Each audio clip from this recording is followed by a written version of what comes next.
Welcome to the Bird Gang Nation Sports Media Show, repping the greatest team of all time. Let's go!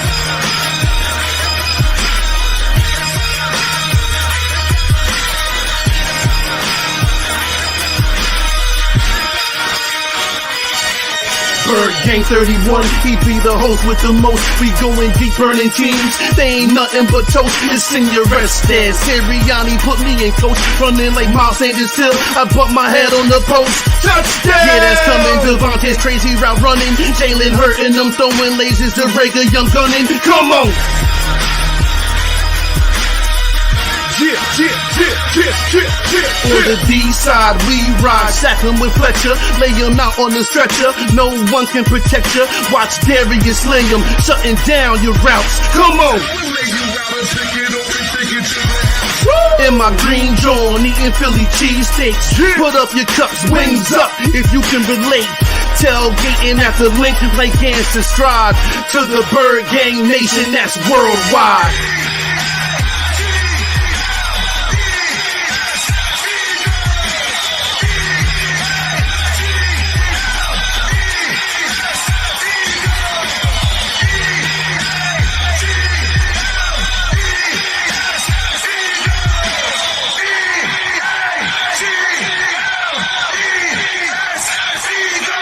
On Sundays, catch the pre and post game. Mondays is Birds on Broad Street with Philly Notion and Cool Cat, the man in motion. And Wednesdays, the midweek special got you open with JC from Eagles Talk, hitting like B-Dog, baby.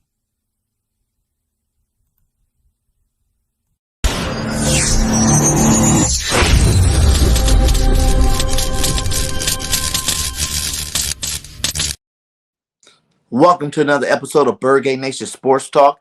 I'm your host, Bird Gang 31. Today's nation, we got a very special guest in the building, from my Cowboy family. They are in the building today. Much love to you guys for stopping by the channel. How you doing today, my guy? All good, man. I appreciate you stopping by and linking up. And we're doing a little breakdown here of how important is this game, Week 18 game? Everyone got COVID, everybody's out, I feel like it's more important for you guys than it probably is for us. You guys still can be anywhere from the second seed, right, to the fourth seed, depending on who wins and, the outcome of those games. And yeah, we can go to third seed if the Rams and who's the other team? The Rams and Cardinals, I think they both have to lose. We win, we get the third seed. If the Bucks lose, we can get the second seed if those other teams lose. But percentage-wise, I don't know if it's worth. Usually, I'm like, yeah, let's go for that seeding situation.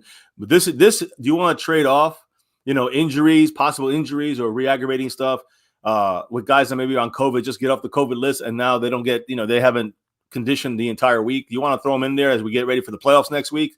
To a game that is much less important. A lot of Cowboy fans are like, well, we need this to get momentum back.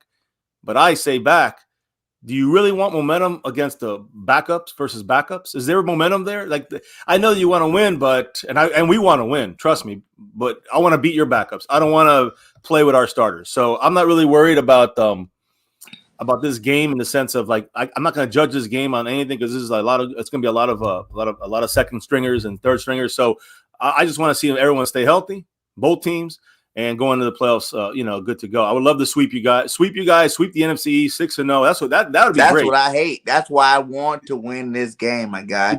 What's more important, though? It looks like your camera first. You want to go back out and come back in and see if that unfreezes? What happened? Oh, is it frozen? Yeah. Yeah. But yeah, I want to win this game. Backups or no backups, there's 22 players out there, 53-man roster. We're going to have some starters playing. Now, which starters, who knows? But I think with the Eagles' backups, if we come with a good game plan, there still is a possibility of getting that W this week. I don't want to get swept by the Cowboys. That's just, I don't. 10-7 too. I would love that. But shout out to everybody. I want to give a very special shout out to my son, Asir Nigel. He is 2 today. Shout out to him on his nice little second birthday in the world. Big guy doing big things. I love that little guy. Shout out to you, son. But you're back there. Sorry Can you about hear me? that. I'm having It's all some good. camera issues, so I apologize. I know what it's like. Trust me. I be in the middle of a live, and everybody else, I see myself, and I'm like, oh, I'm just going and going. They're like, hey, you're glitching. You're glitching. I'm like, what? And I look at the TV. I'm like, oh man, I am glitching bad, That's one and of I the have to reasons back why out we. of my own show That's one of the and reasons why come you back in. But shout transferred. out to all you Cowboy fans that are in here. Much love to you guys. Thanks for stopping by, supporting the channel. Make sure you guys still hit that like when you come in here. What I'm saying? That'd be much appreciated. Subscribe to both of our channels. The My Cowboy Family link is inside the description and inside of the chats. So is Bird Game 31. So, do us a favor, help us grow there. So yeah, like you were saying, man, Parsons is out. Is that what I heard? Yeah, Micah Parsons is out. Yeah, we're missing. We got a couple linebackers. We got Keanu O'Neal back, but we're missing. We're kind of like you guys with linebackers. Everyone's out on your side. And we're missing our linebackers. We got Keanu O'Neal back. That's going to help somewhat. But yeah, we got Keanu O'Neal out. We have Tyron Smith out. So Terrence Steele is going to move into that spot. Then we have who else is out? Who else is out? We just announced. Oh, Anthony Brown, the cornerback. And then now, yeah, he's out. But then they also today Cowboys, even though J-Ron Curse, who's a big player for our team, he wears the green dot. He's the guy making the calls on the field. J-Ron Curse has a hamstring injury. Thank goodness they're holding him out of this game. Donovan Wilson, safety, and of course Trayvon Diggs, cornerback. They have an illness. It's not COVID yet, but they're sitting out this one as well. None of these guys. This was just announced today. So, these guys that are on the bubble. Tony Pollard, he's out for the game as well. They're not traveling to Philadelphia, so they're just going. The Cowboys are obviously going to take. So no matter what Jerry said, you're basically telling me that you still think that you guys are still going to rock your second teamers. We're going to have starters because we have to have starters. You got to start. Yeah, we both have to have some starters. Yeah. But in terms of like key players, like you just said, Pollard's out, so Zeke's going to be out.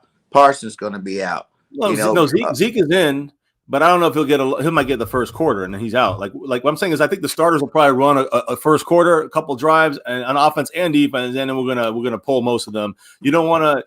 Look, there's only so many offensive linemen you have, so we'll probably have to have a starter in there for the whole game. Same thing on the defensive side. We'll see how that goes, but I think for the most part, the Cowboys have enough players, except for the COVID situation. As long as they don't get any bigger, we'll have the ability to still, rest most of our players in the second half. But I don't want to see, Dak Prescott in the whole game. I just don't want to see that when you have now the offensive line might be kind of, they might be pulling some guys. We don't have Tyron Smith. Don't need the extra issues like that. When you guys are playing to go either from the 7th seed to the 6th seed. That's the maximum you guys can do right now. So, we're both playing for something. Obviously we can get more, but it's going to be a lot harder for us to get up to that spot. You only need the Niners to take an L. So that definitely could happen. So that makes me more happy because I thought when I heard that from Jerry that you guys are going to start your starters the whole game. You know what I'm saying? Because I'm like, that might not look too great. I'm hoping my backups can do something. But knowing that if you guys, decide to play your backups against our backups, it makes me feel a little bit confident that we can evade this sweep here, my guy. We can evade this sweep. That's my question. How long you keep your starters in? I'm doing a simulation tonight over My Cowboys Family of the Eagles and Cowboys, and I was working on this a little earlier. I was trying to figure out who's going to be playing for you. I'm studying your team, and I study your team. So you can ask me anything you want. I probably know something about. You'll be surprised what I know about your Eagles. But I do have some questions about who's going to play where in certain spots and certain matchups when they have to go to the backups, because I believe you guys will hit a lot of the backup spots. With your I don't really think we're starting any starters. But like you said, we have to start a couple of them. But I'll see if I had to guess. Which starters will play. I'll say you can get a guy like Mailata who's still developing. Still learning the game. He just got paid. Let a guy like him play. What I'm saying? He's still young. Enough to get out there and do some damage. So I would say Landon. I know he's nursing a thumb. So I'm not sure if he's going to play or not, but that'd be another guy. If that thumb isn't messed up, go ahead and let him play, at least the first half. On the offensive line, you got Herbert, who's a backup, but he is our backup for Brooks. So it's like, do you really want to play him if he gets hurt? He's on COVID, right? He's COVID. Is he still Herberg? Is he still COVID list? But most of these guys, for me, it's like they had COVID on Monday. Like by Saturday they should clear. I think most of our team is vaccinated, so by Saturday I feel like they should be back out there. I don't see why they wouldn't be. Well, they have to get it done by a certain time. I think tonight. So I haven't heard anything about anybody other than Kelsey clearing it. I haven't heard anybody else in you guys clearing. Yeah, he's the only one that's definitely cleared. That's a guy I would say I wouldn't want to play. You can sit a guy like Kelsey. He's older. Like for me, the guys that I wouldn't play at all would be Kelsey wouldn't touch a snap this game. Lane Johnson wouldn't touch a snap this game. Fletcher Cox, he's resting this game. You know what I'm saying? Both our safeties, Harris and McLeod, Darius Slay, I wouldn't put out there. You know what I'm saying? These are key veterans, that are a little bit older in age, so maybe you just go ahead and give them that bye week, because that's how I feel like. Eagles earned themselves by clinching in week 17. They earned themselves a first-round bye. The only team with a 9-7 record that earned a first-round bye, So that was a pretty good maneuver how that worked out for us. So use it, take advantage of it. Don't get rusty. Make sure you're practicing these guys hard. They understand what's going down. They're not just sitting around doing nothing. But, some of these players, they just don't need to play. Wait to the playoffs. Bring it all out then, and then let these guys put their best foot forward. So that's what I'm looking for. Yeah, no, and I'm glad I hear some of your guys' plans, because I'm probably gonna roll with your starters for like the first quarter, and then I'm gonna bench them all for the ones that are supposed to be out there, because I know, like you said, Landon Dickerson, he's got the thumb. You got Lane Johnson, he's got an injury. Mm-hmm. I know Miles Sanders is out for the game. So you got enough guys out that you can roll in some guys you want to develop going forward, we pulled a bunch. Like this week, I would say at least 10, we pulled up from the practice squad. Yeah. That's so we know, like, I'm looking for guys like Tyree Jackson, the tight end, to finally get his first catch and make some noise. You know what I'm saying? It'd be a perfect time for him to get involved in the offense. If he can go out there and have a good game, maybe we could use him in the playoffs, to be an extra weapon out there. Kenny Gainwell getting a full share of running. This week, what I'm saying? Instead of being that third guy that gets a couple of carries here and there, he's been scoring some touchdowns, but, he doesn't really, there's some games you don't even see Kenny Gainwell in. So, get that young guy in there, get him activated in that offense. I would even see maybe Boston Scott probably start the game off, let him get some carries started, because I'm hoping next week when we start the playoffs, we'll get Howard and Sanders back. So you only worry about, you let those third and fourth running backs get in there and get some playing time. On the receiver side, I see guys like Hightower got pulled up. He was playing some last year. He got open a lot, just was dropping a lot of those balls. So I want to see that guy play. J.J. Arcega, I think over Whiteside probably gonna get some PT today. This Saturday. I'm questionable because I want Devontae Smith to break that record, set by Deshaun Jackson for rookie record for receptions. I think he's only like 30 yards away. So if you can get him in the game in that first half, give him like a 20-yard route where he can catch it, get some extra yards on so he can get about the game. Let him get that 30 yards and then pull him out of the game.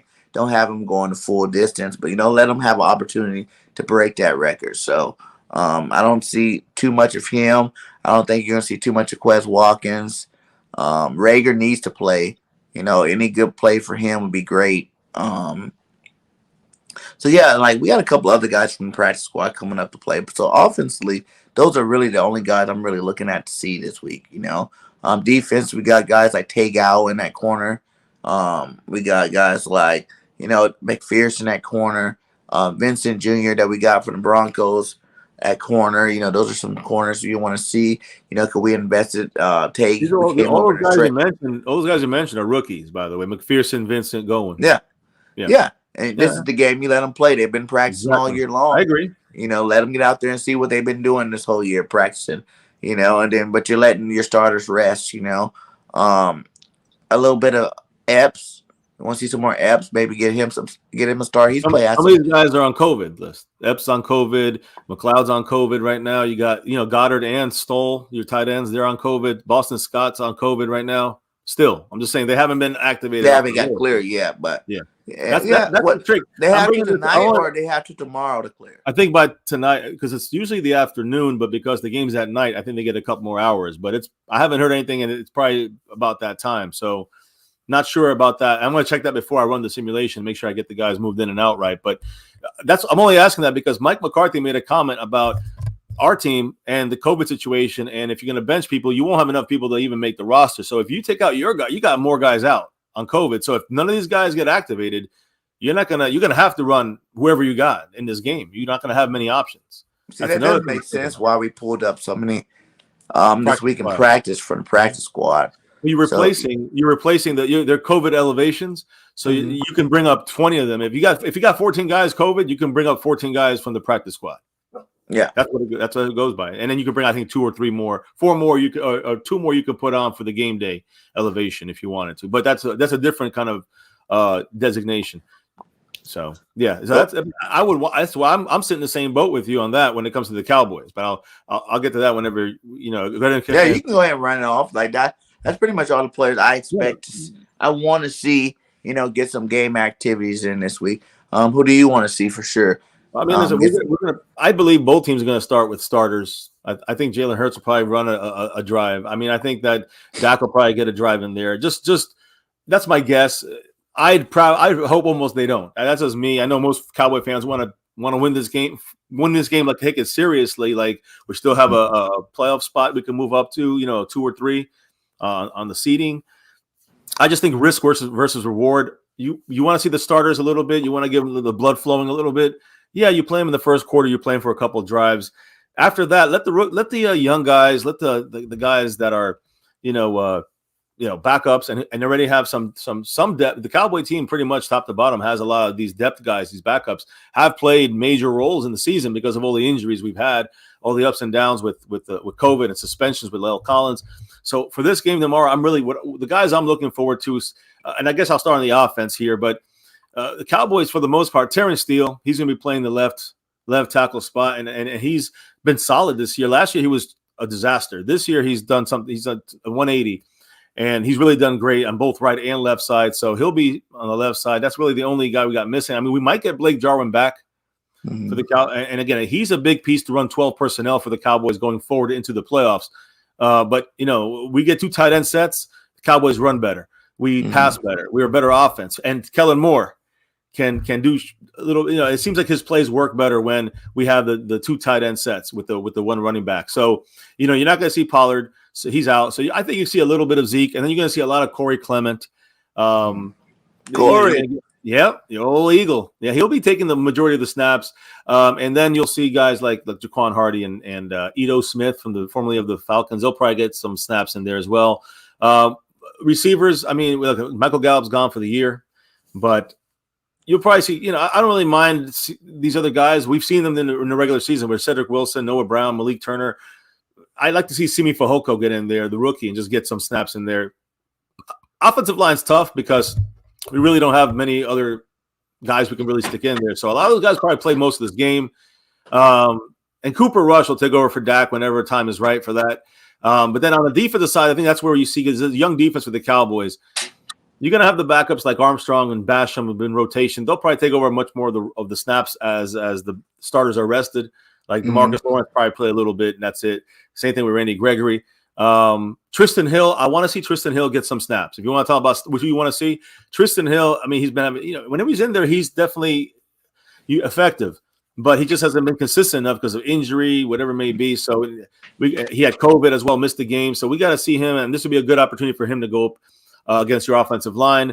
And he's number 72, so keep an eye on him. Then you got in the linebackers. We have no choice. We have 3 linebackers left: Keanu Neal, LVE, Lou Gifford, which is a special teams guy. So again, those are our 3 guys. Everybody else is either injured or COVID. So the big part I like to see, though, the one I'm excited about the most for the Cowboys is the secondary, because for the Cowboys secondary, we're not going to have our starter Trayvon Diggs. He has a cold or a flu. Then you got Anthony Brown. He's out with COVID. So those are our starting guys. Jordan Lewis is a slot guy. You might see a little bit of him, and I think Maurice Kennedy comes in there for him later on in the game.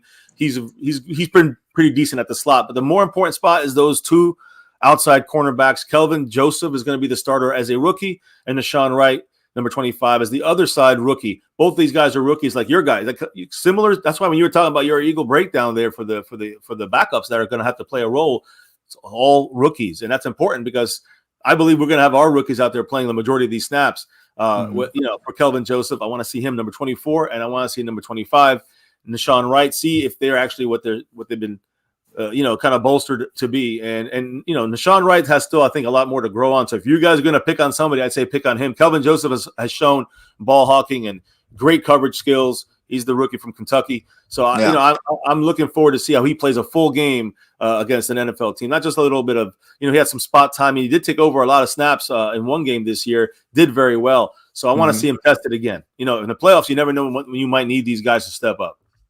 Yeah, man. Hey, and that's what I'm really looking for. Because like, who's going to step up, and then show what they can do for next year. Like we have 3 first-round picks.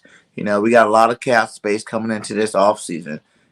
So some of these young guys that's been floating around the last year or two might not have the opportunity with all these access of new players coming to the team, to make the team next year. So I think this is a prime opportunity they can get in there, and make a name for themselves. So we're going to see what happens this Saturday on these young guys and how they can do and who can get that win, Yeah, agreed.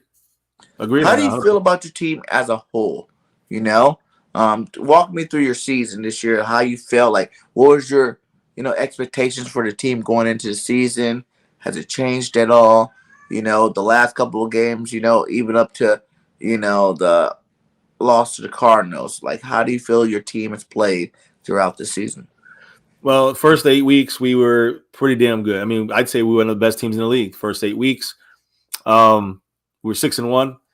Blake Jarwin got hurt in that game against the Vikings. Dak was coming off the New England injury at the calf, and he missed that game. We won it with Cooper Rush as the quarterback.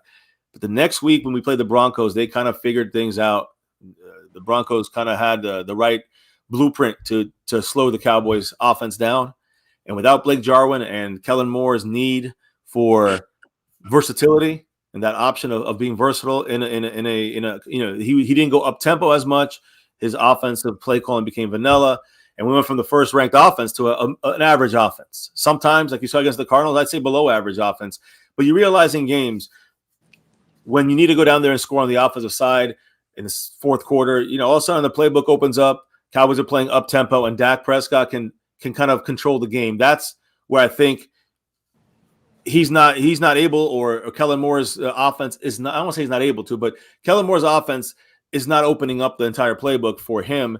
And until the fourth quarter, when it has to be opened up, and the tempo has to be, quicker, faster. If you do that earlier in the game, it's proven that it's worked for the Cowboys in this offense. And Dak Prescott had some issues last week when it came to reading the Cardinals' defensive alignments. They did a great job disguising stuff, but Dak needed to do a better job in reading those plays. Of course, coach is supposed to help him with that. I don't know why there was no adjustments till the fourth quarter. And so that's where I have an issue with the offense. It's just they're still too inconsistent. Even though they start off fantastic, I'm hoping Blake Jarwin is a piece of that puzzle for Kellen Moore that can open up this offense in a more up-tempo kind of way for the playoffs. So that's the hope there. On defense, man, I mean, listen, I am thoroughly shocked how good this defense has played. Now, again, they've done their best the last month and a half or so until this last game against the Cardinals. But the defense has been, it was 31st last year in the NFL. Now, if you look at the analytics, we're a easily top five defense with the turnovers and the ball hawking, aggressive defense we have, and the defensive coaching by Dan Quinn, which has really helped maximize our potential when it comes to our players on that field. I think even bringing them out and even overproducing than maybe you would expect with another defensive coordinator. And Micah Parsons is the queen on the chessboard. That's a bad boy.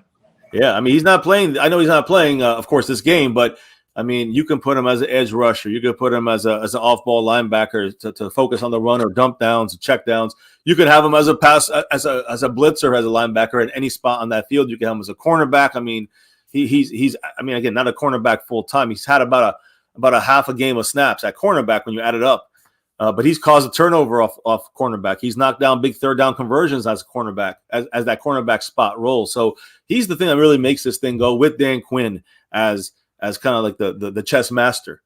And everything else kind of falls into place. Now, you're not going to see it in this game because all these guys are missing. I don't think they're going to play these guys for the whole game or even most of this game. So, but the defense as a whole came out to just, come on, defense, just do an okay job here and let the offense get those points. And it turned into the other way. As the first 8 weeks, the defense was solid, not as good as they were the last 8 weeks, but they were solid. And the offense kind of controlling things. Then things kind of flip-flopped, it seemed, except the defense kept always rising, in my opinion, and always getting better. And again, we got some lesser opponents, outside of the Cardinals, some lesser opponents before that. So the defense had a chance to really tear up some teams out there with no quarterbacks or bad offenses. So, it's a little bit inflated, you can say, in that way, but the defense gained confidence, and I just love what the defense is doing with Dan Quinn out there. Now, at the beginning of the year, I said, how does this team going to look? I think I said 11 to 12 wins for the Cowboys. I said 13 if everything goes right. I said, there's no way I'll accept 10 wins. I remember saying those things. So it was between 10 and 10 was like if everything went wrong for the Cowboys. And it was kind of going wrong in the beginning of the year, but we still overcame all of that. Mm-hmm. People bitch about the flags. Cowboy fans, I'm sorry, but that's an excuse. I agree that the referees I'm sorry, I don't know if I can curse, but the Cowboys the referees screw the Cowboys over all the time. But you got to overcome that. We had that in the 90s, and we overcame that at Super Bowls. We overcame that the first half of the season. We were still getting hit with flags. We overcame that in 1 game by 20. So there's no reason why now everyone starts bitching. A lot of Cowboy fans do this, and I love you, Cowboy fans, but stop bitching and overcome. We got to overcome 3 things to win a Super Bowl for the Cowboys. You got to overcome the referees. You got to overcome the flags. You got to overcome, of course, the opponent. It's 4 things. You got to overcome the opponent, but also got to overcome COVID. That's major. Anybody gets hit with a COVID outbreak, like we're getting hit right now in the playoff, you're going to see top teams possibly. I think they'll drop off they'll be knocked out of the playoffs if a team gets hit with the COVID outbreak. So, but the biggest thing for the Cowboys, we keep shooting ourselves in the foot. We got to overcome ourselves. Cowboys overcome ourselves. We overcome the Dallas Cowboys. We can make a run at the Super Bowl. I have no doubt about that. But all those things I said are currently problems for the Cowboys. So the inconsistency is my biggest concern going into the playoffs for the Cowboys, on offense especially. So how do you see the Cowboys going? Do you guys think you guys are on a rise going into this playoff, or do you kind of like more even keel going into this playoff? I mean, I know when I had Law, sorry to cut you off. I know when I had Law, and he was telling me how, he worried about, since we're not going to be starting our starters, that you guys need to still play, a competitive game, to get you guys back on the right track, after that Arizona loss, to get you in track for, the playoffs here. And, not playing our backups, who cares if you guys won 35-0? You know what I'm saying? That still wouldn't be like, a fine-tuned game for the real action, in the playoffs. Yeah, that's kind of what I said at the opening of this, is that I don't know what you gain from beating a team with backups. Like, why would that really charge up the Cowboy team? Like, if that's what it takes, and we got problems, the Cowboys do. If we need to beat up on a backup team to get confidence back, because that's not going to work in the playoffs. And so, to me, if you guys can have your backups, play your starters if you want to get the blood flowing for a quarter. That's fine, and you should be okay. Get out of that quarter, and then put the backups in, and let the battle of the backups go on the field. And that's what I would prefer to do. I don't know if they're going to do that full across the board, but I do think that's one of the probabilities for this game for the Cowboys. And again, you guys might do the same. Probably going to do the same for if not the whole game, most of the game. So I mean, there's nobody's going to gain confidence off beating another team's backups, and I don't think either team is going to get hyped for that. Is my point. I'm saying I don't think they're going to bring this into the playoffs. Say, we beat the Cowboys backups. I don't think your Eagles are going to be. I would. We would have had 10 wins and we didn't get swept by the Cowboys, man. So that's my thing, though. Nothing. Forget the playoffs. We're not out of the season. So you rather have your starters in there and then beat the Cowboy backups? Yeah. Okay. So all right. So but then what happens if just for sweep tear something? I'm not really one of those guys. I feel like these guys can get hurt in practice. Like at the end of the day, it's football.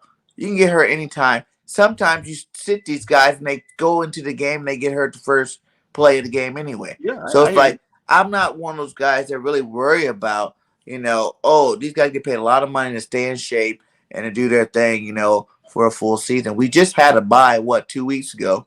So it's not like a lot of the other teams that had their bye in week 5, week 7. You know what I'm saying? We just had a bye in week 14. So they got a break, you know.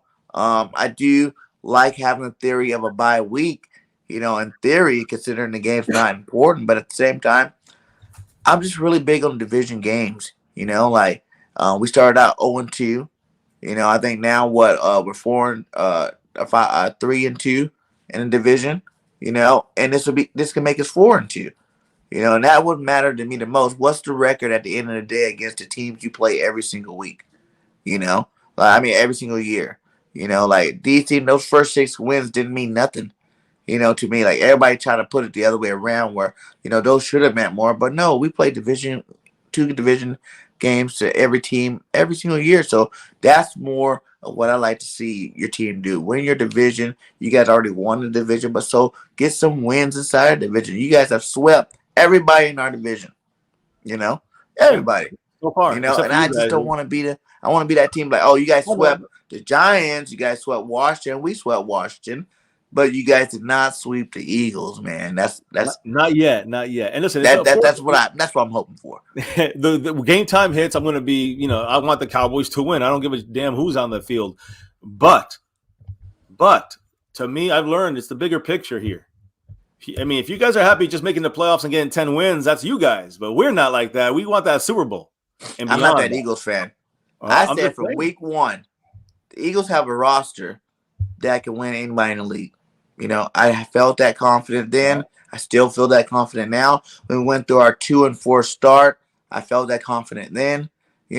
I knew that the beginning of the schedule was going to be hard. I knew we had rookie coaches all over the board. I knew our offense was really young. We had a lot of rookie and first-year players. So I knew there was going to be some struggles, but I also knew this back end of our schedule was going to be easier, and that's one thing I don't like about some people. They're like, oh, well, who did you beat? Who'd you beat? We beat who was in front of us, and we did it convincingly. It wasn't like, we struggled every single game. We can't control what teams we were playing when we played them, but it does make me feel a little bit more confident about my team is those first 6 games when we went 2-4, a lot of big name teams that we lost to, we were in there. We showed fight. We showed heart. They didn't just beat the brakes off of us. You know what I'm saying? Like we had chances to win those games. So, we got that. And that's when our coaches didn't even run the ball. Even when you guys, we didn't even run the ball against you guys. You guys had like 2 runs in that game. Yeah. So it's like that wasn't even a winning formula. I get a lot of Cowboy guys like, yeah, we beat the brakes off you. I bet you did. Like, that coaching that first 6 weeks, pretty much every team could have beat the brakes off of us. No quarterback would have looked good in that system. No, nothing was great about any of those games, besides the fight of the players to try to not get blown out and come back and play some football, So I don't know. I think it's a different team now. We're the number 1 rushing team in the league. Yep. And we've already beat the number 1 run stopping defense, the number 3 run stopping defense, So it's like we put 250 up on both of them. So this is the cold time. Who's going to stop our rush game once we hit this playoffs? None of those teams are even in the playoffs right now. So who's going to stop our running attack once we get there? And I think that's why we do have an advantage going into these playoffs here. We have something that's, football is played in the trenches. We got a really good offensive line, and we know how to run the ball, and our defense is top 10 too. So it's like with top 10 defense and a number 1 rushing offense, you got a chance. No, I hear you about that, and running is always very important to make sure you establish a really good running game. You guys are doing that, but I want to go back for a second about the importance of this game. Yes, I understand. I know about bragging rights for the division. We already got that, but that's not satisfying to me. So to me, I want to see the Cowboys make a run for the Super Bowl, and I don't want to risk Dak Prescott's, calf or ankle because we want to beat and sweep you guys. Like that to me is not worth it. On top of that, it's not worth the sweep if we're going to lose a couple guys. And I do worry about that because everything, it's risky to go practice. You get hurt in practice, but then you could also add to the risk by getting hurt in the game. You just add another possible day of getting hurt. And when you try to make a run at the Super Bowl, you don't want to do that. Now, yes, you can get confidence. I don't think you're going to get as much. To me, here's what would happen with the Cowboys. We'll put our starters in. Maybe a goddamn close game. Be a close game against your backups, and that would be demoralizing for the Cowboys. And I don't want to go in. I don't want to even think about that happening. I'd rather see the Cowboys start fresh next week and get that clear mindset and kind of thinking about the next week's game against whoever we play. But here's the thing: once the lights come on, I want to see the Cowboys beat the living shit out of the Philadelphia Eagles. I hate the your team. I grew up. I've been watching Cowboys 40 plus years, and I hated the Washington Redskins then. But the Washington football team, I hated them at the time, but it was a respectful hate because they would win Super Bowl, we would win a Super Bowl, and it was back, and we would, it was always dirty. It was always back and forth. We ran all over. We destroyed the Giants, the Cardinals, and your Eagles multiple times in the 70s and going into the 80s. But then once the 80s came in with Buddy Ryan, that's really set me up. His cheap shit and dirty Buddy Bowl. I watched all of that. I've been through all that, and I hate the Eagles because of that more than any team in the NFL. That's why I devote that some hate in a joking way on our channel every single night about the Eagles. So it's not every single night. You guys hate the fact that we won the Super Bowl last, my guy. You hate the fact that it's been a while since y'all even seen Rings Super Bowl ring. Rings don't get old. Rings don't get old. 5 is greater than 1. Our team of those years are gone. Your team of those years. Like I always say, like I heard, if you want to go back 25 years and count those rings, then might as well go back 50 years and count the championships we won, because we won 3 of those. There was 4 teams in those leagues. It was like 10 teams in the league back then. That there was count. less teams when you guys won too. There's been expansion teams. Like 2 left. Like 2 less. Okay. That's a whole different thing. If you want to go history, we might as well Super Bowl keep history. going back. Super Bowl history, yes. Super Bowl history. All the rings up. So that put how many teams were in the Super Bowl? Like what in the Super Bowl era? What 28 teams, 26 teams? We're not talking about 10 or 8. Like in the 19. My brother, who's a Cardinals fan, says it was professional football, my guy. I know. That's all I can say. Green Bay counts those. That Bart Starr one. Let them count though. That was against 8 teams that folded by now. Those still don't exist. There was 10 teams in the league, and 2 of them are still around. That's what I'm saying. And even if you don't want to count the ring part of it, just count the wins in terms of playoff wins since then. You know what I'm saying? Like no, you guys. When I talk about the modern football and since the late 60s into Super Bowl 1 and beyond, let's just call it like that. When they kind of, I guess they merged a couple of years into the Super Bowl era. But the point is that. I hate your Eagles because of the cheering Michael Irving's injury. I hate the Eagles because they threw snowballs full with batteries at Jimmy Johnson because we're kicking your guys' asses all over the field every single year, winning Super Bowls 3 out of 4 years. I love those years, but I hated your Eagles, and I will always hate your Eagles. So yes, don't get me wrong. You hate us more than the Giants and the Washington football team. I live near New York, and I went to some games there to watch the Cowboys beat the Giants. Danny White, Lawrence Taylor, they were Tony Dorsett, those years. And I hated the Giants too. Don't get me wrong. But at the time, I hated Washington the most. But after growing up and as through the years, I definitely have an affinity of hate to the Philadelphia Eagles. I know the dirty stuff Buddy Ryan started, and the Eagle fan base continued into the modern times. Well, again, we've gone back and forth. You guys got your Super Bowl finally after 70 whatever years or whatever since the Super Bowl era, and I like to stay current. We can even go something else is better than you guys, 4 out of the last 5 years being in the playoffs. That's one true. leading to that Super Bowl. That's recent. That's very recent, yeah. Since 2000, the most playoff wins of either team. When was this? In the year in the 2000s? Yeah. So it's you can cherry pick that, yeah, you could. I'm cherry picking right now. I'm cherry picking. It's easy to do it that way. But that's just the most relevant football in terms of the division. Our division, Our 90s team is long gone, and your last Super Bowl team is long gone. That's dispersed. So we're all new teams here right now. It's all 4 years is not that far back, and we've been in the playoffs every year but last year. How many players are still there from that Super Bowl team? Fletcher Cox, like 5. It's over. Those days are over. Fletch, Sam Malu, Kelsey, Johnson. We got Who else did I tell you? we got about the same amount right now in NFL media. McLeod. We get the same amount of Cowboy, players from the last Super Bowl in the NFL media right now. We have the same, very similar amount. We still those rings still living. Those rings are still living. Their rings are rings. That's why I still Exactly. count. I am that Eagle that count those old rings too. So Right. you're not just telling me about, one Super Bowl ring. We have 4 They're playing with championships leather helmets. Come on. in the city. It's a whole different game. It be rugby. If you're gonna talk about the helmet, let's talk about the diamonds on the rings, my guy. We got the new stuff. We got colored diamonds in our Super Bowl. You guys been around for double our time. Come on. You guys been around for 130 years. We still got 5 Super Bowl rings. Look, now listen. I counted from the Super Bowl. You count. I know you got your history. I deal with my brother too. He beat your Eagles in 1947. He still claims that as their last Super Bowl, the last championship. Whatever. I don't count that as shit. I count that as it was 8 teams in the league. And the Bears played on an 80-yard field when they won one of their championship rings. I don't count that. I don't. I just can't.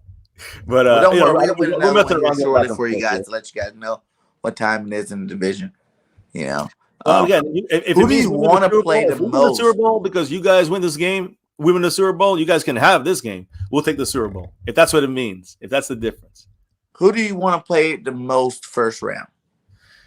And give me a reason why. Oh man, it's hard. It's hard to figure because I know we're probably going to play the Cardinals or Rams, and I believe it's going to be a tough game. Cardinals getting JJ Watt back now, and maybe DeAndre Hopkins on the horizon. But I don't really have I'm afraid of I'm not afraid of any team. I want the Cowboys to be able to perform the way they've shown they can.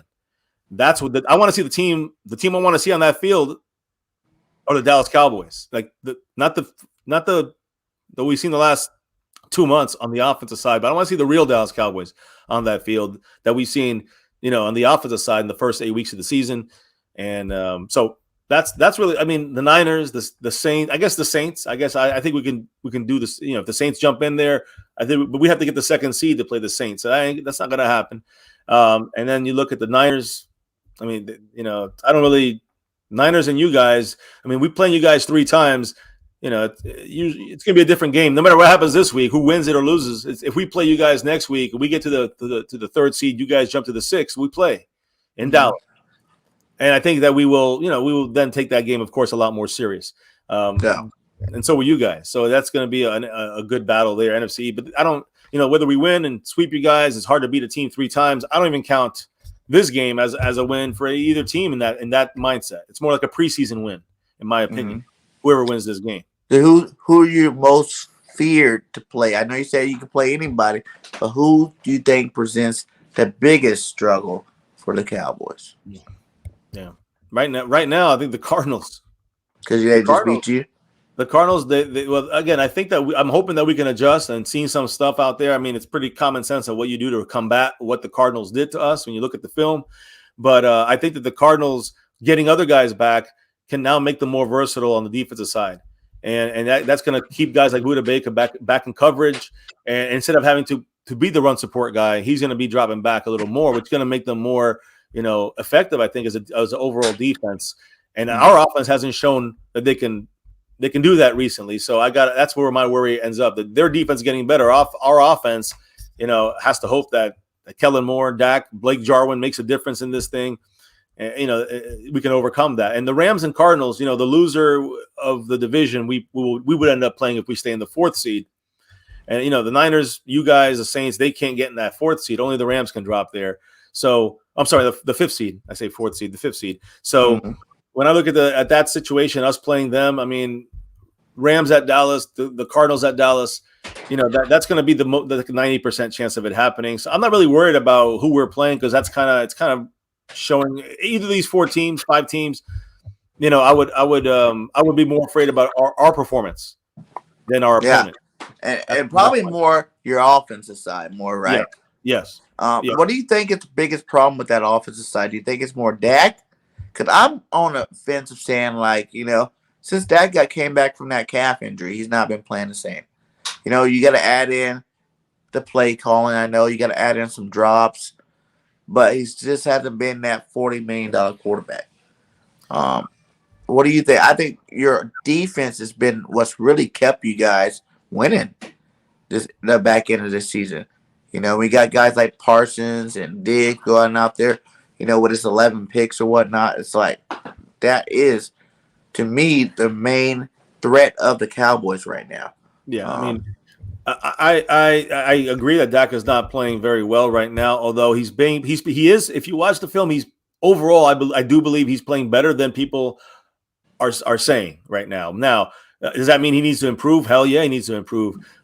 And if you look at the first half of the year and you talk about the defense, the first half of the season, the defense was not very fine-tuned yet. They were doing good, but they weren't where they are now. And the offense was putting up the 40 points with Dak Prescott, with all the guys that on this offense. And, CD, Amari, even without Michael Gallup. We didn't have Gallup those teams. We got Cedric Wilson. We're fine. And we're going to have him now in the playoffs. So you look at our team, and we overcame a lot those 8 weeks on offense and still were able to blow out teams. I know you're a different team now, but we, blowing all you guys out, blowing a lot of these teams out, teams that like beating a team like the Chargers when they were better. You had the best run defense when we played you guys. We played the Patriots, beat them in overtime. That's a playoff team right there. I'm just saying these aren't like just soft teams necessarily. So I think that what is that the only team over 500 that you guys beat this year? Who? The Patriots. What's your guys' record? When we played you guys, we were what? No. We played the Patriots. They were 2-3 or something like that, 2-4. So when you guys played them, in the beginning of the season. We played on week 6, but that they weren't the Patriots of now either. So never mind that. You can't say that. You can't keep saying that because that's just moving the goalpost. You can't everybody says that about us too. I'm not just hating on you. I'm saying that's what comes from us from a lot of Cowboys guys. Who'd you guys beat? Look at your schedule. We're 7-2 in the last 9 games. Before that Patriots Cowboy game, they lost by a field goal to the Buccaneers, and then the next week after they played us, they didn't lose a game for like 7 weeks. So I'm just saying this was the Patriots. But that's just like the Kansas City Chiefs too. Until they played us, they were on the losing streak, and then after us, they went on some big. No, I'm just saying the Kansas City Chiefs still have that in them, like the Patriots still have that in them. And I don't care what anybody says, they can't move the goalposts. I know the teams changed and altered and evolved throughout the year. So do we. We've gotten better on defense since you've seen us last. So, I think that, we every team loses pieces, every team adjusts. My issue with the offense, the defense was doing great. One thing that you also see kind of continuously getting better in the first half of the year, they were not doing great overall, but they were doing enough. And what happened was they were allowing third down conversions. They were allowing a lot of shit in the first half of the season. But at a certain point, when the Cowboys were down in the game, the Cowboy defense would always get stops, 3 and outs every single time, first half of the year. And that continued throughout the season. So that's a consistent thing from the defense, no matter who was in there, no DeMarcus Lawrence, whatever, young rookies, young guys, that's fine. The Cowboys were doing great and handling all these ups and downs. Now, on the offensive side, they were running the show. Cowboys offense #1 in the league. I don't believe we're there now, the Cowboy offense. So we've gotten worse there. And so as the second half of the season continued, it wasn't Dak's injury might have worsened the situation. But people got to understand, you got to remember that Denver Bronco game, which is Dak's first game back. That's what started the shutdown of the offense. And that is not Dak Prescott's job to change the offense when they've been figured out. That is the job of one person. That's Kellen Moore. And that's why I put it on him. There's no ifs, ands, or buts. Yeah, Dak can play better. The offensive line can block better and stop holding. And they can stop dropping passes. But in the end, we don't have to worry about any of that stuff if the foundational issue of Kellen Moore, he has to adjust. And he's not doing that. He's not doing that. And that's the main problem. You can blame all these other things. People like to blame Dak because he's $40 million. I don't care about the money. That's called the quarterback market. So, but do you think he's worth that $40 million? And you guys are realizing this is kind of the end of that window now that you gave Dak that money, you gave Zeke that money, you gave Cooper that money. So you're about to have to pay a lot of guys this offseason. So you think that this is that window? It is either Super Bowl or bust for you guys this year? No way. Because next year you guys got a lot of players to pay, right? No, we got most of our guys signed up, ready to go for next year. Yeah, I thought you guys had I think someone said you guys had 11 of your starters that you guys need to pay. Yeah, we're not gonna. Some of those guys are 1-year deals. They're on the way out. Some of them are injured. Again, there's a couple key guys you want to keep. A couple guys that are on this team that contracts are up that you want to keep. Outside of that, though, I mean, we have enough. We'll have enough money when we restructure Dak's contract, bring him back down to 17 million, and then that opens up like 20-something $million. Is that what they say they're going to do? Yep, that's a done deal. It's going to be done next year, right before the new year, the new league year. So, grading Dak's performance for the season, what grade would you give him? Well, I mean, okay, so let me break it down like this: first half, A+, no doubt, one of the best quarterbacks in the league. Second half of the season, without the adjustments from Kellen Moore, C, average. Mm-hmm. Now, overall, I guess you get him a B on that, but right now he's playing more like the B- than a B+. So right now he's got to get better, but it's got to come from the coaches, from the coordinator as well.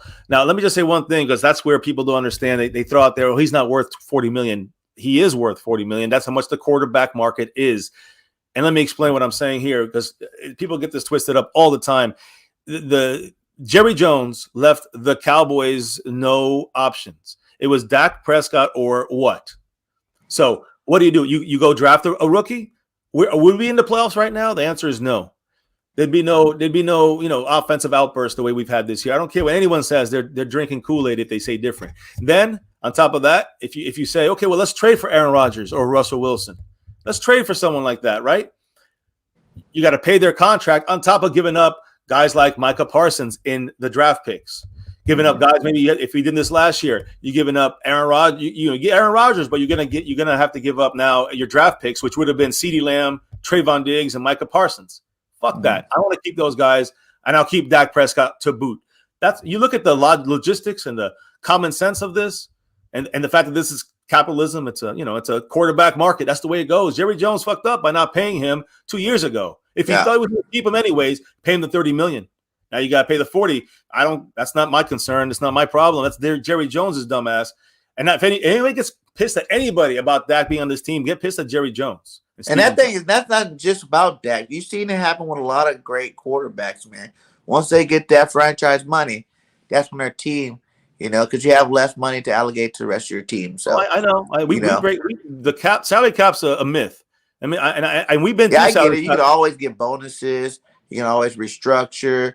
Play the game, push the money back. Last decade, the Cowboys screwed up big time by paying Romo and Dez the contracts they did, and we were in salary cap hell. So a lot of people have that PTSD from that. But if you look at the way things are going to go in the future, you got to be proactive and look in the future. The way the CBA is structured, the television money comes in next year, and these jumps of 20 million are going to go to 40 million on the salary cap. That's why we're going to throw that money down the line.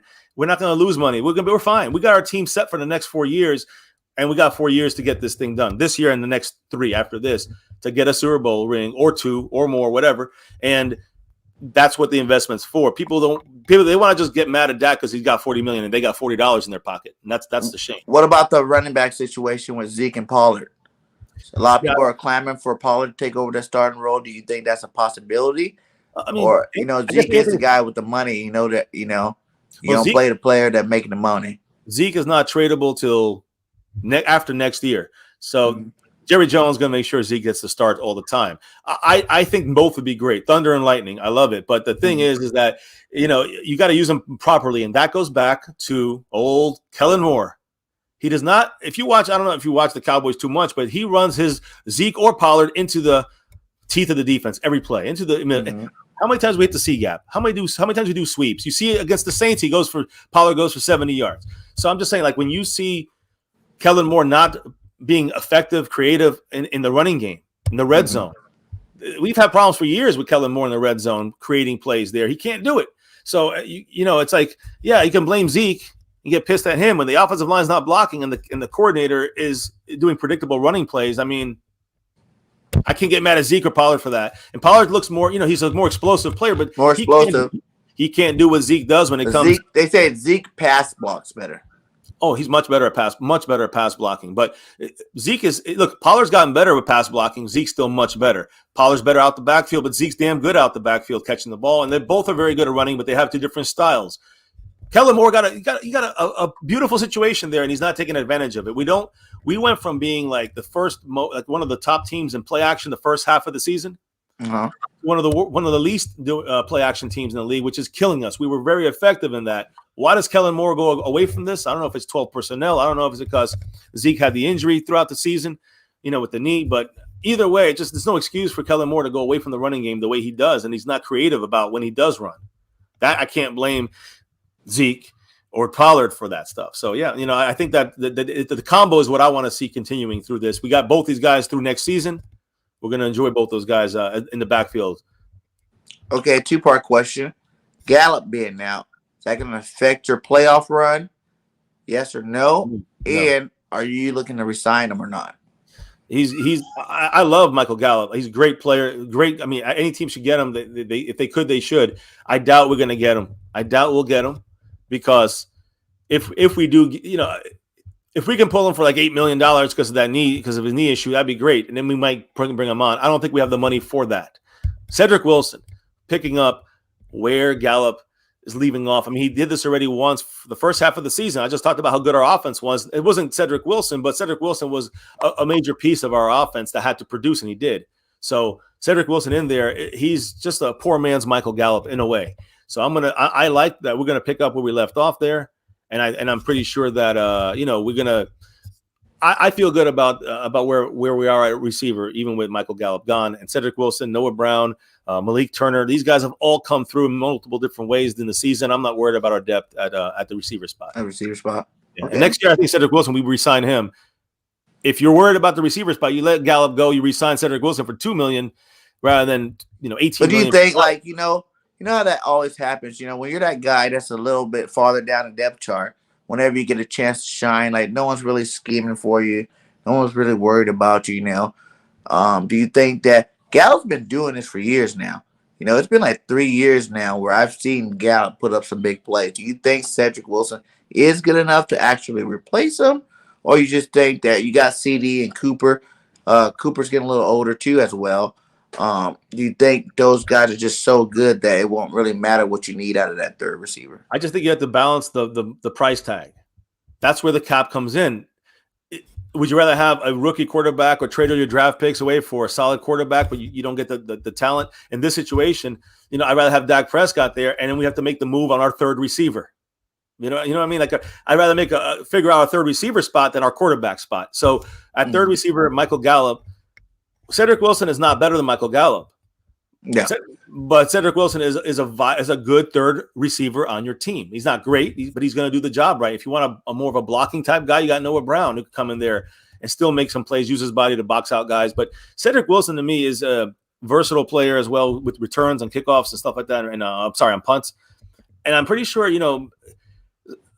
we might go and draft a receiver. We might use Simi Fehoko and see if he comes up in the future. But as a stopgap, I think Cedric Wilson's fine to go through a season as our number 3, especially if we're going to run a lot of 12 personnel. And that's going to all you need is two receivers in those sets. Then you don't have to rely on Cedric Wilson as much anyways. So okay, I'm going to give you a couple of Eagle questions now. All right. Are you surprised the Eagles were able to make this push towards the end? They win 7 out of the last 9 games. I am. Were you expecting that from this team, with a first-year head coach? First of all, I was surprised that they did make the run like that at the end here and got into the playoffs. So that was surprising. So you guys definitely, I would say you guys have a W for the season for at least getting this far. I mean, as a Cowboy fan, you never stop there. You got to look at the bigger picture. So Super Bowl or bust. It should be every single season you look at it. But I do think that. Surprising, very good. The way you guys have battled back, and Nick Sirianni, he's I thought in the beginning was just questionable as a coach. I didn't even see much from the beginning. That's all I know him from. I really remember him from when we played you guys. He was out there with the Beat Dallas shirt and trying to spark up something. But he's done a great job rebounding this team back, and I think your players have also done a great job. Overcoming these things here. It's like we overcame them at the first half of the season and we're winning. You guys overcame things at the end of the season and are winning. So that's what makes you a little, in that aspect, you can make you more dangerous in the Cowboys because you guys are a better trajectory than us right now. Overall, you guys are going up, and we're like on offense, we're like trickling down. So that's the thing is we have to make sure we, Cowboys got to. If we ever meet you guys in the playoffs, you guys could be a team to reckon with. So I was surprised about that side of things, but. Nick Sirianni, I mean, I think 1 year you got to give him more than he did a great job so far. But before we can say he's the best coach ever, we got to see, a couple more years out of him before he. Would you consider him a candidate for coach of the year this year? Since he turned us around from a 4-win team last year? Trying to think what other coaches are out there that are on that list. I don't know. See, Randy, that's a good name, but I mean, it's definitely a good guy to consider for that. He definitely a candidate. I'll say that. No, yeah. Okay. Jalen Hurts. Give me your take on Jalen Hurts. I like Jalen. I mean, from last year, I thought he was a little reminding me a little bit of Dak Prescott with his mobility, getting out of the pocket and just creating stuff. I mean, I thought that he was great, even though he played horrible against us. I still think he was shining for you guys, trending upwards. And this year, even though start off, I don't know if you guys start off too well, but you definitely have gotten better with him. He's gotten better, and that's why your team is doing so well too. I think his progression is a big reason why you guys are made the run you did. But I also seen him when you guys lost to the Giants. I'm like, decision making sometimes, in the end zone, when you can take 3 points, you get through an interception before the half. Those are the things. One bad game. Everybody deserves a bad game. I know, but he's a young buck. He's still a young buck. I'm looking at everything for him. So yeah, if he has a game like that in the playoffs, he's gonna get crushed in the playoffs. Of course. Yeah. But like I said, even the vets, have bad games. So it's like even the best. That's why I tell a lot of, I kind of calm down a lot of Eagle fans, let them know like Jalen's doing fine, man. For a first year quarterback. Another new system that he's going through, young offense, your best receivers are rookie. Your next two receivers are second-year players, you know what I'm saying? Dallas Goedert, first year starting, you know what I'm saying? Like, there's a lot of newness. Nick Sirianni, first time calling plays as a head coach. That's a lot of newness, for you to be thinking that he's going to be some world-beating quarterback. Your defensive coordinator even, he's a rookie. He's giving you scout team looks from his rookie mindset, as opposed to if he had a veteran defensive coordinator actually giving you real looks, giving you real things to, really help you understand what they're going to do against you, So I think Jalen's done a fine job. Yes, could he get better? Of course, every quarterback can get better. But for 23, first year, we're 9-win team right now. You're a Pro Bowl alternate. Broke the franchise record in rushing. You have pretty much 4,000 yards total. We're close to 30 touchdowns. Like that, it's pretty good, for a first year starting quarterback, So, what about Devontae Smith and Dallas Goedert? You like those guys? Well, you guys stole Goddard from us there in the draft. That was funny there when Witten retired. We kind of shafted you guys a little bit too, as well, whether it was with the center, trade or getting our center, jumping over the Giants and Washington. But we gave you next year's 5th rounder, or it was this year and getting Micah Parsons from you and the Giants, basically sliding through there and getting the Micah Parsons. But listen, I think that when you talk about Devontae Smith, I don't know if he was going to be able to handle the NFL too much with his physique side of things. And honestly, I will say this: I know he didn't score a touchdown until later in the season, right? Would it take him some time to get Devontae Smith? He scored a touchdown the first game of the season. Oh, did he? Okay, yeah. I don't remember then. Okay, the person that hasn't scored a touchdown that's close to 1,000 is Miles Sanders. He still is like close. I think he's like 800 yards close to that, and he still hasn't had a rushing touchdown yet. Wow. Yeah, and he's out for this game, so it ain't happening in the regular season. Yeah. But no, Devontae Smith. Listen, high upside for him, of course, a high pick, and he's going to be a fantastic receiver for you guys. And what was the other guy you said that you had mentioned? Dallas Goedert. Dallas Goedert. Yeah, I mean, he's a good player too. The Cowboys have problems covering tight ends throughout a decade and plus. So I mean, to me, Goddard has always given, or Ertz when he was there, always an issue at the tight end spot. But I think that if we had J-Ron Curse in coverage against Goddard, I think we can control that a little better with a guy who's versatile like J-Ron Curse, who can play safety, linebacker, or even an edge rusher at times. So he's good at handling the bigger guys when it comes to him. Devontae Smith, he's gonna be tough to stop. You got to hope that guys like Trayvon Diggs, if we ever meet in the playoffs, would use the kind of like the press coverage to kind of get him out of his route, give him a kind of like slow him down for a second before he goes out there. You got to have backside help for the corners for someone like that, so that can burn you deep. But I love the last game when they went at him. They went at Trayvon Diggs and Jalen Hurts. Yeah, threw 2 picks at Trayvon. So you're not going to see Trayvon Diggs this weekend, unfortunately.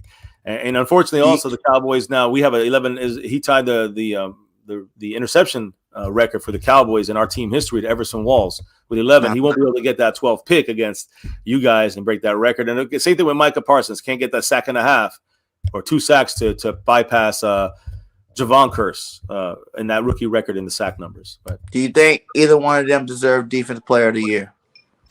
And not biased facts. I was really thinking like, wow, you guys got 2 options. And then I watched the Pittsburgh game, and I think T.J. Watt hit 20 sacks, and I'm like, whoa, that kind of slides him a little bit higher. People look at that. First of all, I think that the guy who out of the Cowboys side that deserves the Defensive of the Year candidate look, the bigger guy would be Micah Parsons, because what he's done is really incredible. And I'm not even looking at him as a rookie. I'm looking at him as as an everywhere linebacker. He's kind of changing the game a little bit. So what I mean by that is, like, I see T.J. Watt's played great, but T.J. Watt played edge rusher the whole year. I know he's an outside linebacker, but he's in a 3-4 defense. He's going in there every play, going after the quarterback most of the time. Some short coverages, but the Defensive Player of the Year, which should be Micah Parsons, plays all over almost every position on that field. That is, and he's elite in it. He's not like do you agree that a lot of those sacks early came at end, right? And that was only because you guys needed to play him there because your starter was out. No, we didn't get a lot of sacks necessarily from the edge. He got the bigger sacks when he was a linebacker. But the thing is this, we had more linebacker snaps, but he would still play edge 10, 15 times a game and get 2 sacks. See, that's where you have to look at the efficiency of an edge rusher that does it a third of the time, and T.J. Watt does it 90% of the time, and yet he's still right there with them. Sacks are it's kind of like the splash, right? So you're going to see that. They give it to the sack guys. Exactly. And so that's going to be probably the people who look at it without looking deeper are going to say, oh, yeah, T.J. Watt. But when you look at the actual things that Micah Parsons has done to help the defense, to help as far as a game record that has not been stopped yet, there's nobody like him in the league. And he at linebacker, he's the highest graded linebacker in coverage, or second highest graded linebacker in coverage. And again, I just use PFF the analytics as a guide. I don't use it as a factual stat, but he's the second highest graded coverage linebacker, which is crazy. He wasn't even supposed to be a good coverage guy, and that's not just rookies; that's everybody. He's the he's the highest graded linebacker of all players as far as just off ball linebacker. Edge rusher, he's got the best pass rush grade and pass rush win percentage than anybody. I'm talking about anybody in the league. Max Crosby, Myles Garrett, TJ Watt, everybody. When you look at it a little deeper, you see Micah's the Defensive Player of the Year. What TJ Watt should get is the Edge Player of the Year, the Pass Rusher of the Year, but the Defensive Player of the Year, it should be Micah Parsons. You can't hate on him for doing his assignment. You know what I'm saying? Like, they put him at the edge because he's good at it, and he showed that he's good at it. Like, it's kind of like, how Aaron Donald, when he had his 16 sacks or whatever from the middle, it's like Donald wasn't really moving all around. He just handled his business. No, I agree with you on that, but that's what makes it different. That's why Micah is better in that sense. That's why he should be at least the Defensive Player of the Year, because defensively, he plays the edge rusher. He's the best edge rusher in the league. He plays linebacker. He's the best linebacker in the league. He's playing a versatile pass rushing blitzer. He's the best pass rushing blitzer in the league. Coverage-wise, as a linebacker, he's the second best coverage linebacker in the league. I'm just saying. That's a Defensive Player of the Year. That's it. Yeah. Yeah, I'm with you. But TJ Watt will win it. That's going to happen because they look at the fancy, splashy sack stat. But in terms of that, I feel like that's why a lot of people think that Diggs should be Defensive Player of the Year too. It's because his picks. Nah. Diggs has a lot of plays made on him too as well. But so does Jalen Ramsey. So does what's his name? Lattimore from the Saints. Marshawn Lattimore. These guys allow 20 less yards than he does. That's a slanted stat that just you can't. And again, remember this. Trayvon Diggs gave up a 75-yard touchdown. He gave up a 75-yard touchdown, but it was DeMonte Casey's blown coverage. It was at safety. It wasn't his assignment. So they assigned that to him. That's why I say PFF and all that stuff is a guide. Mm-hmm. Don't use it as like rock hard evidence. It's a guide, and I understand that. So I kind of use it as a guide, but I understand that there's some flaws with it. And so listen, Ramsey and Lattimore have both given up 800 and 900 yards. Trayvon's given up 1,000. The difference is he got 11 interceptions. They don't. So now I don't think that still should be. I still don't think he gets he should get the Defensive Player of the Year because interceptions. It's also right place, right time, and pass rush, pressure. A lot of the times it was Randy Gregory and Micah Parsons applying the pressure, which gave Trayvon Diggs the easier access to get those picks. He made the picks, he made the play.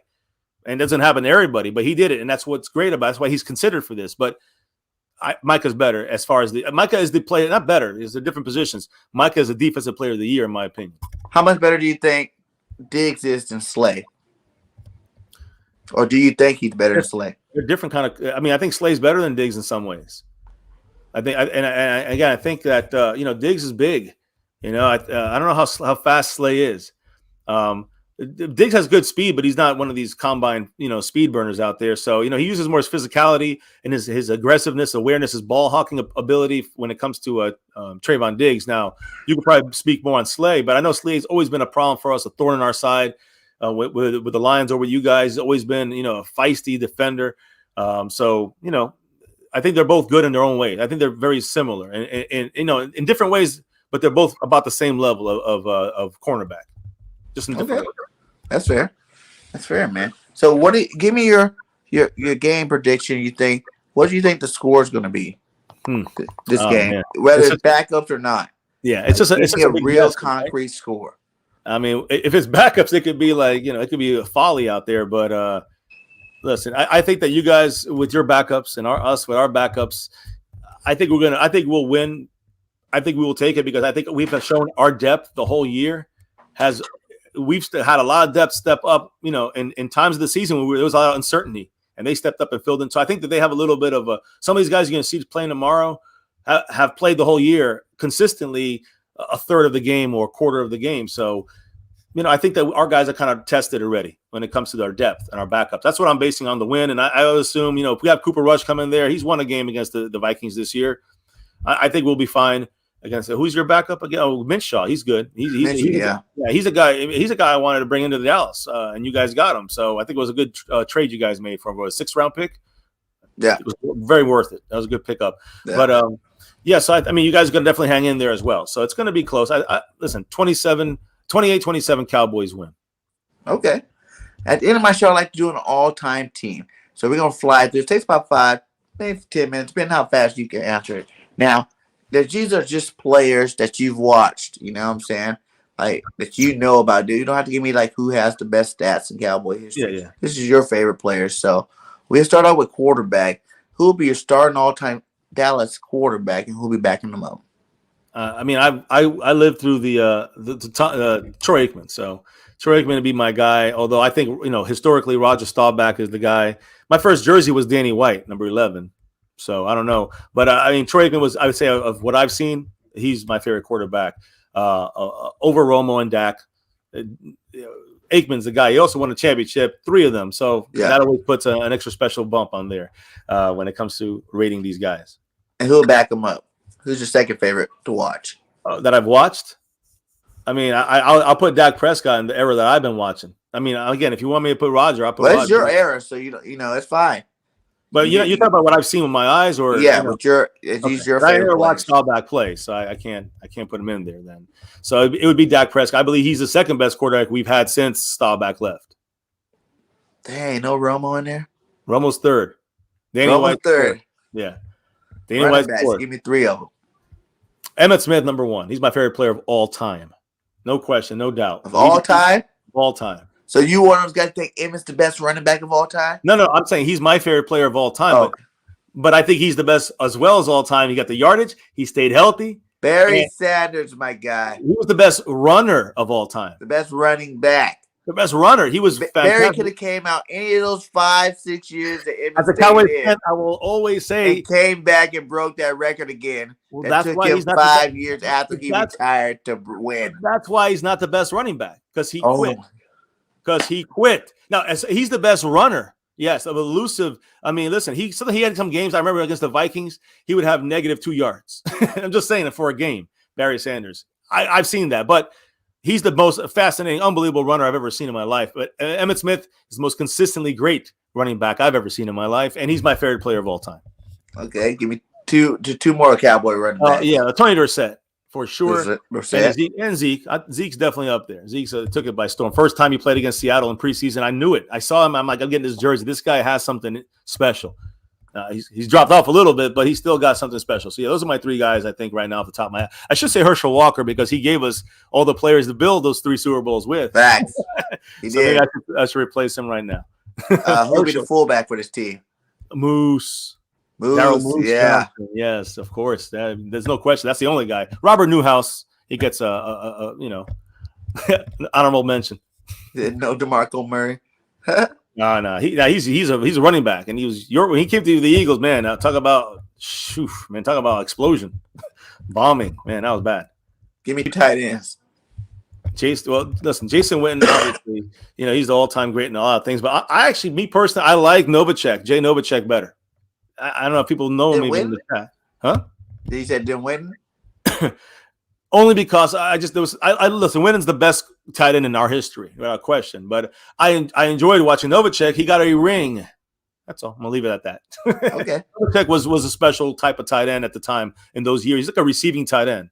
It's a different kind of era, now he'd be a top tight end right now. I think Novacek in this day and age. But yeah, look, Witten's the number 1, of course, but Novacek's it's close to. How's that? So those will be the 2, Novacek and Witten. I mean, shit, I got Witten's right here. You can, and it's against the Eagles. You can take look at that. Oh, horrible shirt. You ripped his helmet off. Ripped his helmet off. You lost me with the Eagles shirt. You lost me with the Eagles on the Cowboys shirt. I like this all-time team. It's good. Give me 4 receivers. Michael Irvin, the playmaker, no question, no doubt. Man, it's just that I don't like to give accolades to the guys that are newer, but I remember watching Drew Pearson. So I really liked him. And there's other guys there. I could say Alvin Harper or Tony Hill. If I look at more recent times, I mean, Des Bryant for sure. You can put Lamb on there if you want to. If you think he's one of your favorite of all time, put him on the list, my guy. Too recent. I can't say that. I mean, I'll say Des Bryant. And listen, T.O. was not my cup of tea. I like that he did some great things out here, but, it's hard to I'm trying to think of going through all the names right now. I got to go back to this. The 4th spot would be the Super Bowl winner, Alvin Harper. Fuck it. I'm going with him. Alvin Harper. Well, yeah. Who'll be the starting offensive line? Man, so many great players. Travis Frederick at center. I know we have Stepnowski, but Frederick, Stepnowski won the Super Bowl. Those are 2 good players there. Larry Allen, Eric Williams, Nate Newton, Tyron Smith, Zach Martin. You guys want any more names? I think I named that fast 5. That's bad 5. You got so many good ones. Overload over there. You're in the goal line formation, my guy. We're jumbo goal line formation. Give me that defensive line. We're gonna do a 4-3 base. So give me a starting 4 and 3 linebackers. Man, that's good. Well, my favorite of all time on the edge is Ed Tuttle Jones. That's my best, my favorite. I know Jim Jeffcoat's in there as well. Charles Haley, and DeMarcus Ware. Those are the 4. Yeah, nice. Those are the 4 right now. They earned it. As far as the edge, I guess I didn't say inside. Interior. I know we had Tony Casillas. I know we had Randy White on the inside there, a defensive tackle. So yeah, I'm trying to think that we never really brought out too many defensive tackles in infamy there. Jimmy Jones, but no one that famous. Those players work for your 4. I'm sorry. Give me your linebackers, 3 linebackers. Man, okay. So let me see here. I love Ken Norton Jr. Yeah, the Super Bowl ring, and just he was like the head of the in my opinion, the head of the linebacker crew there. Micah Parsons, he's on the list. He is. You don't put a Lamb, but you put a Parsons. Yep. Micah Parsons showed me something. Yep. Yep. Micah Parsons showed me something. I say was CeeDee Lamb's not the offensive player of the year last year. Micah Parsons should be the defensive player of the year this year, and so yeah, Micah Parsons on there definitely. Man, I mean, I could say Sean Lee. I guess I will. I mean, I just wish he was more. He wasn't so damn injured. Yeah. Dat Wen, Dexter Coakley, some solid guys there. But again, Sean Lee would be the other guy, I guess, in that list. I can think off the top. I know Hollywood Henderson. I can't forget about him. A little Micah Parsons.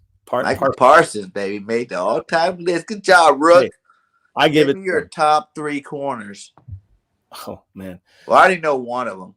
One's Everson Walls, without question. Another one's Deion Sanders, prime time. Yeah, that's what I was thinking. Yeah, I mean, I'm just thinking. I'm going back from like the '80s. So I'm going Everson Walls. I'm going Deion Sanders, and man, man, I'm just. I mean, I gotta say, we haven't had many good ones recently. I guess Roy. I don't want to say Roy Williams. Not gonna say him. I'll say Trayvon Diggs. Why not? Diggs. I'll throw him on there for now. I can't remember any of the other guys back there at corner. Safety is easy though. 3 safeties. Yeah, because Darren Woodson's on there without question. Yeah. The safety spot. I mean, he should be in the damn Hall of Fame. I mean, you got Cliff Harris, you got Mel Renfro. I think Renfro's a corner, so I would put him on the corner list as well. But you said Roy. You gonna put Roy on that list? Well, Roy Williams, he's a cornerback, so yeah, he was. Yeah, he's. I think he was. Was a safety? Maybe he was safety. Maybe I'm off on that one. Shit, I might be off on that. No, he's a safety. Okay, you're right. I'm thinking of somebody else. I'm thinking of Newman, Terrence Newman. Yeah, Terrence Newman. Yeah, but you're right about that. No, Roy Williams definitely at safety, but Darren Woodson first and foremost, in my opinion. And I mean, Bill Bates, you got to put in there for honorable mention for Bill Bates. Bill Bates. Yeah, number 40. He's more special teams, but Okay, who would be your starting kicker? I remember growing up at Raphael Septien, number 1. But I think that my wife, that? Huh? You don't know Raphael Septien? No, I would say in honor of my wife and her love for kickers, Dan Bailey. I'm gonna put him down there. Although it really is Super Bowl winning. What was his name? Was it Chris Bonial over there? Look, I know that I'm gonna say Dan Bailey because the wife will kill me if I don't say Dan Bailey. Make the old lady happy. Your punter. Who's gonna be that punter? Oh man, Puntisher. Chris Jones before his injury. Okay. I mean, against 2 years ago, and then he had to get cut. We went from here to down there, so that's a big big decline. And then who's gonna be your special team return ace? Deion Sanders. But Deion's already out of corner. Let's get a new guy and fresh guy at that return spot. Oh man, specialist, huh? Yeah, you make me dig deep here. Yeah. We never really had many huge return guys there. Oh, Kenny Gant. He's the defensive player. He wasn't really a returner. Shark. He's one of my favorite special teams players in coverage. I'm not sure. I can only think of Deion. Once you think of Deion, everything else becomes irrelevant. I mean, there's nobody like Deion when it comes to corner. This is the way you can get CD on the list. Yeah, well, CD's he hasn't done anything really, right? I was gonna say Tony Pollard. He's at least returned a touchdown at kickoff. Oh, yeah, Pollard too. So, but yeah, I would say Pollard over CD if I was you're gonna put a gun to my head based on the performances. I don't want to see CD Lamb out there returning kicks or punts. I want to see him just doing offensive stuff. I want to see him on the offense. Touchdowns. Yeah, get your touchdowns on offense. Don't twist the knee returning a kick for a punt for 3 yards. I don't need to see that. Okay, so who's your defensive coordinator for this team? Man, well, based off of listen. Oh yeah, what about him? Felix Jones. I remember him. Yeah, he was good. He was definitely a guy that got some nice returns as well. Number 28, Felix Jones. Man, Herschel Walker's a good one too. Big Chris, thank you for that. That's a good one there. But I would leave it with what was the last question? You're at defensive coordinator. I personally would go from what I remember seeing Dave Wannstedt. But I gotta say, I haven't seen a turnaround like this in many, many years ever, really, when it comes to Dan Quinn, what he's done this year. So I'm gonna put both of them in that list. But Dave Wannstedt's he got our defense with a bunch of really no Pro Bowl guys there and got them a Super Bowl championship. Okay. Number one ranked defense, nobody made the Pro Bowl. I'm sorry. So Dave Wannstedt, but who's your offense coordinator now? Oh man. For the Super Bowl years, it'd be Zampese. So, I mean, I have to go with him for the most part, as far as what I've seen in my life. And that's during the Super Bowl years. It's hard to overcome that. And there's nobody. Okay, then who's the head coach of this team? That's a tough one because you got the great Tom Landry. I've watched him coach, but that was during the end of the years, right? So my personal favorite is Jimmy. It's maybe sacrilege to some Cowboy fans. Like Roger Staubach, Tom Landry, they're in the same level up there in the Legends Hall of Fame, whatever you want to call it. But when it comes to who I've seen, it's got to be Jimmy Johnson. It's got to be Jimmy Johnson. Yeah. It really messed up when you let him walk out the door. Oh man, that was, you know what I'm saying, that was a dreadful day, and I fucking hate I still don't like Jerry Jones in many different ways. So, you know, he does great things, and then he does something and takes a step backwards or a couple steps backwards. So that really hurt the Cowboys, obviously. What he did when he let Jimmy Johnson go, what he did here was crazy. It was unbelievable. And you know, it was done with a lot of people say, oh, because we didn't have a cap. It was done with scouting, with making trades for, you know, like Herschel Walker going away and piling up, you know, draft picks. It was great coaching. It wasn't Charles Haley was the only big guy we signed in those 2 Super Bowls back to back. It was not about salary cap. It was about America's team. It was about the scouting and the coaching, which actually won us Super Bowls. So people like to say, well, we didn't have a cap back then. That's why we won. First of all, nobody had a cap, so everybody could have done that. And secondly, we didn't pay any extra money. Other teams are paying more money than we were, and we still won, you know, Super Bowls based off scouting and coaching. That's why it's Jimmy Johnson. Love Parcells when he did with the Cowboys. He turned us around for sure. I always loved Tom Landry, but in my lifetime is Jimmy Johnson. And which Eagles coach ever throughout you watching do you despise the most from beating the Cowboys? You know this one. Fuck Buddy Ryan. I hate Buddy Ryan. I hate that motherfucker. I hate Buddy Ryan. And that's why I hate the Eagles as much. I wouldn't hate you guys even as much as maybe even the Giants.